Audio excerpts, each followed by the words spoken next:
pamoja na Jamii Forum. Na nawashukuru tena wale wote ambao mmetuma maswali yenu. Wengi mmeuliza maswali yanayofanana, sema tu maneno yamepishana kuhusiana na Zitto kama vile anajitenga. Wote wengi mmeuliza swali hili lakini tu kwa style tofauti. Kuhusiana na rushwa, bahati mbaya kama tulivyoanza mwanzo, hatutaweza sana kuzungumzia hiyo because tunaipa nafasi tume iweze kufanya kazi yake. Maana yake hapa mheshimiwa anaweza kaamua kwanza kujitetea alafu kawa sio, hatuipi nafasi kamati. Mheshimiwa, kuna swali hapa inasemekana kuna mtu ameshtushwa jamani. Ile ndio wapi ile swali? Kuna mtu amesema ameshtushwa na utajiri ulionao wa ghafla eti. Ngoja kwanza. Mtu kashtushwa na utajiri. Pia Zitto mheshimiwa, anasema mheshimiwa Zitto, jamii imeshtushwa na utajiri wako wa ghafla ambapo inasemekana unajenga kasri Mbezi, pia unamiliki Range Rover Vogue, unahama yote magari ya kifahari haya, lakini hawezi kununua City Scan bwana. Mheshimiwa, hebu tuambie, anasema uko tayari kupitia makutano eti kupitia kipindi hicho cha radio namba 5 kulitangazia taifa kutaja mali ulizonazo unazozimiliki? Sasa sikuja bwana, shida zote zingekuja kwako kaka ujisaidie. Kwanza kama nimesema mwanzo kwamba utamaduni wa sema uongo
swali lingine hapa inasema propaganda za rushwa zimemchanganya, anakalia kimya swala la posho na mishahara mipya MPs. Nimesoma milioni 11. Sasa hapo ndo unapoona Watanzania namna ambavyo walijui. Lakini ndio watu ambao tunataka kuongoza hawa. Sometimes inakuwa ni changamoto kidogo.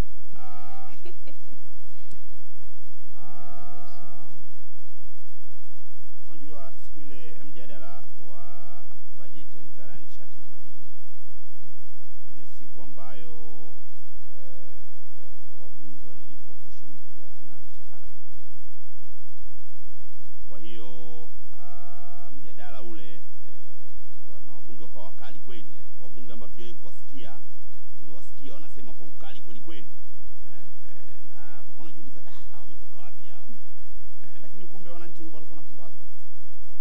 Ili mambo ambayo yana wahusu wamepigania siku nyingi wasiazungumze. Sasa unapokuja kumlaumu mtu ambaye yeye ndio alikuwa amewekwa kitimoto, sababu mimi nilikuwa nashutumiwa. Wabunge walikuwa wananizungumza mimi, wananibana mimi nisiseme. Sasa ungetarajia kwamba wananchi wange sympathize na huyu ambaye anabanwa asiseme. Na nilisema nimenukuliwa kwa vyombo vya habari kwamba kelele zote hizi na maneno yote haya yanasemwa kwa sababu ya vikubwa viwili. Posho, nilipopinga posho wabunge wenzangu Ile ya mwanzo sana na urais. Kwa hiyo sasa milioni 11 imetoka hapo. Sasa hiyo ambili ya bunge speaker. Nisio msemaji wa bunge. Lakini ni milioni 11. Nisio msemaji wa bunge. Lakini si unapokea mheshimiwa. Amuulizeni speaker. Wewe mshahara wako shilingi ngapi kama mbunge? Sijibu. Kwa herufi kubwa. Hivi. Ngoja kwambie mheshimiwa. No. Mimi sikuulizi, mimi nauliza tu. Siwajibu. Ngoja. Nisikilize kwanza. Siwajibu kuhusu mishahara. Siwajibu kuhusu posho. Hiyo Kwa posho. sababu ni nyinyi ndio ambao mnapaswa kuwa na jukumu la kuyafuatilia haya mambo. Na kwa sababu mliacha jukumu lenu, mliacha responsibility zenu. Kwa unapokea sasa hivi kwa sababu mkashangilia. umeacha. Hapana. Lakini nakumbuka ulisema ulikuwa husaini. Mimi sipokei posho. Lakini ngoja kwanza. That is my stand na it will continue to be my stand kwa sababu naamini kwamba mbunge analipwa mshahara, mbunge analipwa per diem afanye kazi yake ya ubunge. Na kazi ya ubunge kuna kazi tatu za msingi za katiba. Kutunga sheria, kuwakilisha wananchi na kuisimamia serikali. Na kazi hizi tayari mbunge analipwa mshahara na analipwa per diem ya kumfanya awepo Dodoma au awepo Dar es Salaam kwenye kamati. Kwa siamini kwamba mbunge anapaswa kulipwa kwa kukaa. Sababu ile kazi ya kukaa. Ndio kazi Huwezi yenyewe. kutunga sheria bila kukaa. Hauwakilishi wananchi bila kukaa. Wala usimamizi serikali yake ni mle ndani bungeni kukaa. Kwa Ndio mimi ofisini mle. nimekataa na si sign na sita sign. Na hiyo ndio msimamo wangu na huo ndio umewaudhi watu. Jamaa huyu amekataa sign posho. Anahela zingine anapata usibu ule. Ndio mambo haya yanatokea sasa. Mheshimiwa, lakini wanasema ule unaotumia kama mtaji tu wa kisiasa. Ngoja kini kwanza. Ukiacha mbali mtaji. Kwani mshahara mbunge sasa hivi shilingi ngapi? Nilisema Danganyiki. Danganyiki. Okay. Sawa. Hivi na mbunge akisafiri anapanda klasi gani ya ndege? business class. Na anatumia passport gani? Diplomatic. Sijaelewa kwa nini mbunge anapata diplomatic passport. Tena bahati nzuri Masha anakuja hapa ni alikuwa waziri wa mambo ya ndani. Nimuulize. Sababu Yaani ule usisahau kabisa uliandikili. kwa sababu mimi najua kwa mfano wabunge wa nchi moja ambao ninafahamu wana passport za kawaida.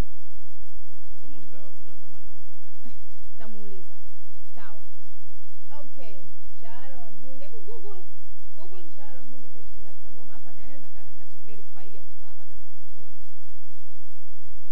Haya, maswali mengine katika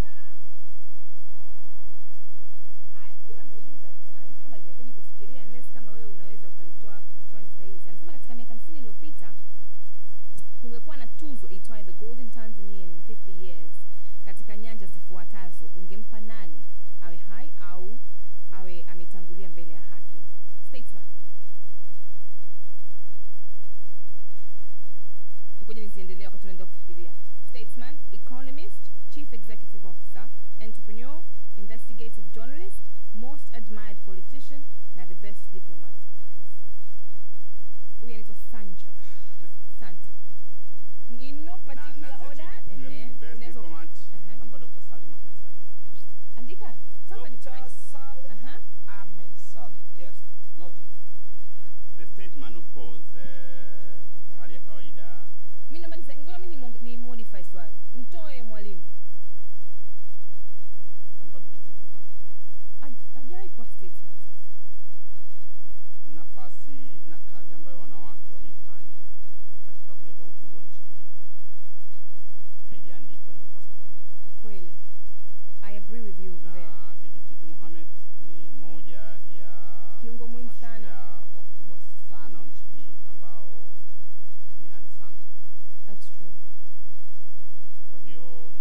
sio lazima awe amekuwa rais au amekuwa waziri mkuu. Ndio, Anaweza kuwa mtu yoyote mimi ambaye mimi ameplay namsemea role. Sanjo, anafikiri alikuwa anamaanisha rais. Hapana. Okay, basi mimi nimemodify Yaani naliweka swali swali lake ni way kwamba Mtanzania ambaye ningempa tuzo ambayo ina sifa hizo za kuwa state. ambaye amepita, like ambaye amekuwa kwenye hiyo nafasi. Yaani sio umtoe tu from nowhere. Kwani ngoja niulize swali lako tena, katika miaka 50 iliyopita kungekuwa na tuzo itwaye The Golden Tanzania 50 Years katika nyanja zifuatazo. Ungempa nani awe haya Statement. Yeah. Sanjo na nyingine? ungesema economist.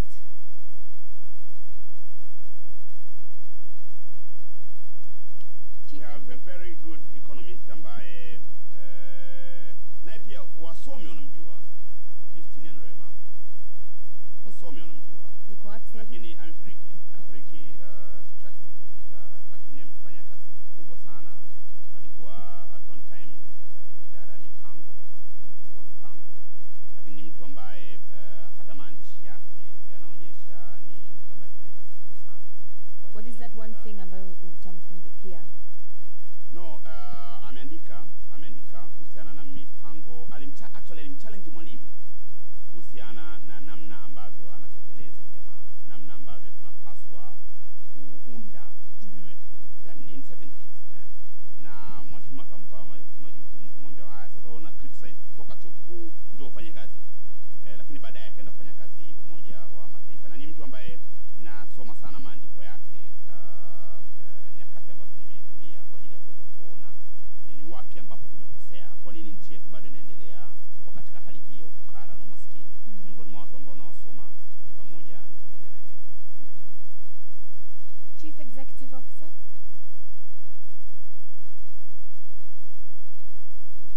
Walioko na wasiokuwepo.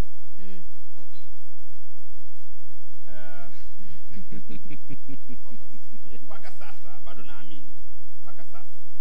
naamini ya kwamba Dr. Idris Rashid alikuwa ni the best ever CEO wa mashirika ya umma.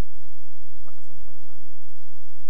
Na katika ambao wanaibukia sasa, kuna vijana ambao wanaibukia, na mtafutia kwa karibu sana CEO wa sasa kwa shirika la nyumba. Lakini sitaki kuanza kumpa sifa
Twitter wanasema eti mtu akikuandikia vitu ambavyo hutaki una block, they don't like it.